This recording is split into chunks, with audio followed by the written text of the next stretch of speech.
Imagine being asked for something so small it seems harmless. A quick signature on a petition, a free sample, a favor that takes seconds. You say yes without thinking. A few days later, the same person asks for something bigger, something you would normally hesitate to do, yet you find yourself agreeing. What just happened to you is one of the most powerful and subtle persuasion traps ever studied in psychology. It's called the foot in the door technique, and it's far more common in your life than you realize. Most people think they're immune to manipulation, but decades of research prove otherwise. The foot in the door effect was first tested in the 1960s when two psychologists, Friedman and Fraser, ran a now-famous experiment. They went door to door in a California neighborhood, asking homeowners to do a small favor, place a tiny sign in their window supporting safe driving. A large number agreed. 2 weeks later, a different team knocked again, but this time they asked if the homeowners would put a massive, ugly sign in their yard saying the same thing. Shockingly, those who had agreed to the tiny sign were far more likely to accept the huge one compared to neighbors who'd never been asked for the small favor. With just one small yes, their behavior and their self-image shifted. Why does this happen? At the core of this technique is our brain's obsession with consistency. Once you say yes to something, even something tiny, you start to see yourself as the kind of person who supports that cause, brand, or person. Your future behavior then tries to stay consistent with that identity. Psychologists call this the consistency principle or self-perception theory. You're not just agreeing to the request, you're rewriting who you think you are.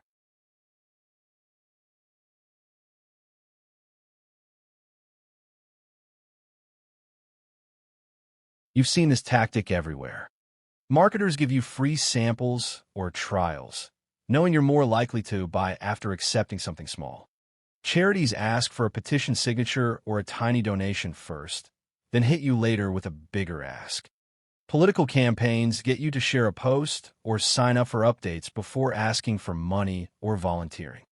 Even in everyday relationships, someone might ask for a small favor, borrowing a pen, forwarding a link, and once you comply, you're primed for a much bigger favor later. It works in sales, relationships, online communities, even public safety campaigns. But there's a darker side. Recent studies show the effect isn't always as strong as once believed. In some cultures, or when the initial request feels too trivial or disconnected from the larger one, the effect collapses. Modern replications in Eastern Europe found weaker results compared to the original American experiments.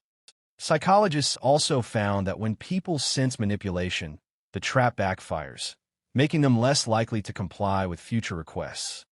Overusing the technique can lead to trust erosion, especially in relationships or with customers who feel tricked. This raises ethical questions. At what point does persuasion become manipulation? Using foot in the door without transparency can create resentment. Companies that abuse it may enjoy short-term compliance, but destroy long-term loyalty. In personal relationships, repeatedly asking for small things to set up bigger ones can damage trust permanently. The power of the effect makes it tempting, but without boundaries, it can easily cross the line into exploitation.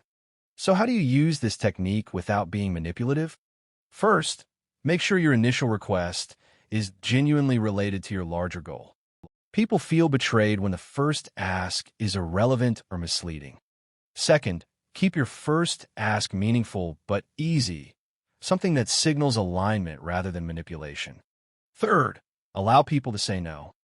Giving them an out builds trust and makes future compliance more authentic. Finally, don't stack too many small requests before the big one.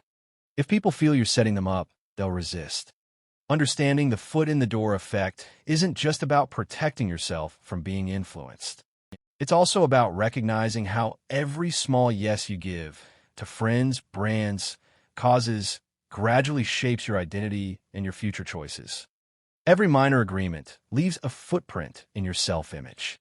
Before you know it, a dozen small yes can add up to a massive change in behavior, values, or commitments you never consciously chose. Next time someone asks you for something small, pause for a moment. Ask yourself, Am I okay with where this path might lead? Because in the world of persuasion, a single harmless yes is rarely just harmless. It's a door cracked open, waiting for something bigger to step through.